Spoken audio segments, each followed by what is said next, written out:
Robert Ward and Peg Leg Sam for the Blues Break this morning. You know, one day I hope to be rushing into the hospital, a very pregnant, significant other by my side.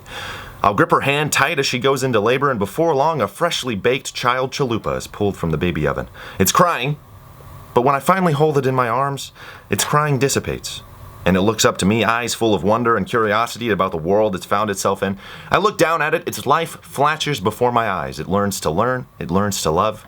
It has that awkward, rebellious pop-punk phase in middle school, and I know one day it will grow into a strong young woman or a beautiful young man.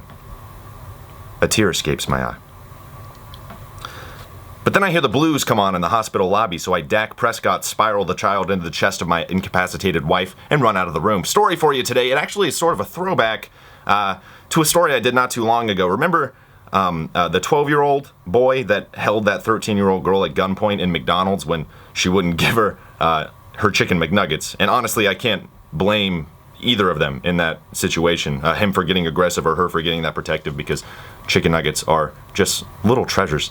A similar story popped up in Greymouth, New Zealand just the other day. Jacob Martin Giels, a 22-year-old New Zealander, walked into a McDonald's and asked for some chicken McNuggets, as you do. When they called his name and handed him his bag, no chicken McNuggets were inside.